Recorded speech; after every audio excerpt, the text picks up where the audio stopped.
আসসালামু আলাইকুম viewers, welcome to Ferdousi kitchen. আজকে আমি আপনাদের অনেক মজার একটি ভর্তা তৈরি করে দেখাবো। এটা হচ্ছে রসুন টমেটো ভর্তা। রসুন আর টমেটো ভর্তা তৈরি করতে লাগছে এখানে 3টি টমেটো নিয়েছি, কিছু শুকনো মরিচ নিয়েছি পরিমাণ মতো, 2টি মাঝারি সাইজের পেঁয়াজ কুচি করে নিয়েছি, আর রসুন নিয়েছি বড় সাইজের যে রসুনগুলো পাওয়া যায় সেই রসুন 2টি চোচাসহ এড়িয়ে নিয়েছি, আর নিয়েছি সরিষার তেল।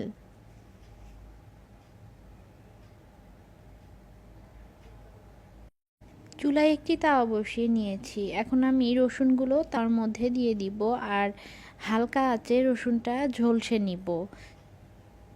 পাশেই আমি আর একটা চুলাতে একটি ফ্রাই প্যানে কিছুটা সরিষার তেল দিয়ে নিচ্ছি। এবার আমি মরিচগুলো বোটা সহই তেলের মধ্যে দিয়ে দিলাম।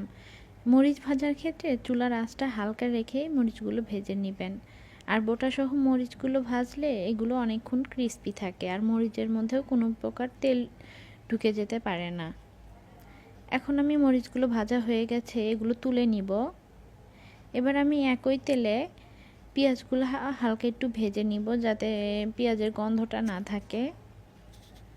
আর যেহেতু আমরা সবসময় ভর্তাটার সরিষার তেলেই খাই, সেজন্য আমি এখানে সরিষার তেলটা দিয়ে পেঁয়াজ মরিচটাও ভেজে নিচ্ছি। আর এই পেঁয়াজটা একদমই মুচমুচো করে ভাজবেন না, হালকা একটু ভেজে নেবেন। 2-3 মিনিটের মতো হালকা একটু ভেজে নিলেই এর গন্ধটা চলে যাবে। এখানে আরেকটি কথা বলে দিই আপনাদের, আমরা রসুনটা যে পাত্রে পুড়তে দিয়েছি বা ঝলসে নিচ্ছি ওই পাত্রে কোনো প্রকার তেল অথবা পানি থাকা যাবে না। একদম শুকনো পাত্রে রসুনটা ঝলসে নিতে হবে। আমার পেঁয়াজটা হয়ে গেছে, আমি এখন এগুলো তুলে নিচ্ছি। এখন আমি টমেটোটা দিয়ে দিব। টমেটোটা দেওয়ার সময় অবশ্যই টমেটোর যে বোটার সাইডটা থাকে ওটা নিচের দিকে দিবেন, কারণ ওটা সিদ্ধ হতে একটু সময় লাগে। এখন কিছুটা লবণ টমেটোর উপর ছিটিয়ে দিচ্ছি যাতে টমেটোটা তাড়াতাড়ি সিদ্ধ হয়ে যায়। এখন আমি একটি ঢাকনা দিয়ে ঢেকে দিব। আরেকটি চুলায় আমার রসুনটা একটা পাশ হয়ে গেছে, এখন আমি একটু উলট পালট করে দিব যাতে আর একটা পাশ হয়ে যায়। রসুনগুলো অনেকটাই নরম হয়ে এসেছে।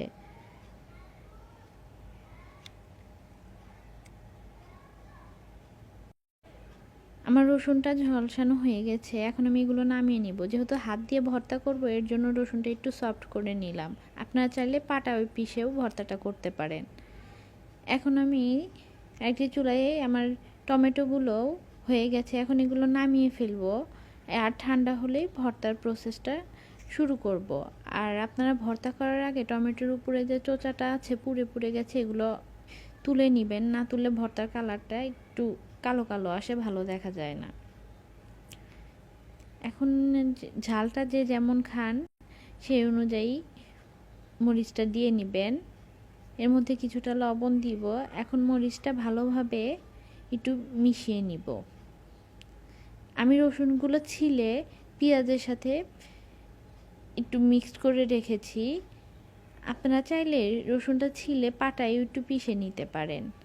আমি রসুনগুলো ছিলে পেঁয়াজের সাথে হালকা করে একটু ছিঁড়ে ওটা মিক্স করে নিচ্ছি, কারণ রসুনটা বেটে দিলে ভর্তার মধ্যে কেমন যেন একটু মজা লাগে না। এখানে 1 টিস্পুনের মতো তেল দিলাম, পরে লাগলে আবারও দিব। এখন আমি পেঁয়াজ আর রসুনটা একসাথে দিয়ে দিচ্ছি। রসুনটা আসলে একটু আস্তে আস্তে থাকলে, পেঁয়াজটা আস্তে আস্তে থাকলে এটা খেতেও ভালো লাগে। আর যারা পছন্দ করেন না তারা রসুনটা বেটে দিতে পারেন ভর্তার মধ্যে। এবার ভালোভাবে মাখিয়ে নিব।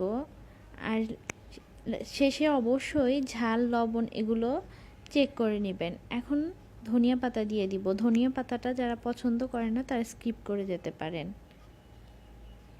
তৈরি হয়ে গেল আমার টমেটো আর রসুনের ভর্তা। ভিডিওটি যদি আপনাদের ভালো লেগে থাকে একটি লাইক দিবেন, ফ্রেন্ডস অ্যান্ড ফ্যামিলির সাথে শেয়ার করবেন, কিছু জানার থাকলে কমেন্ট করবেন। নতুন নতুন ভিডিও পেতে আমার চ্যানেলটি সাবস্ক্রাইব করবেন। সবাই ভালো থাকবেন। আল্লাহ হাফেজ।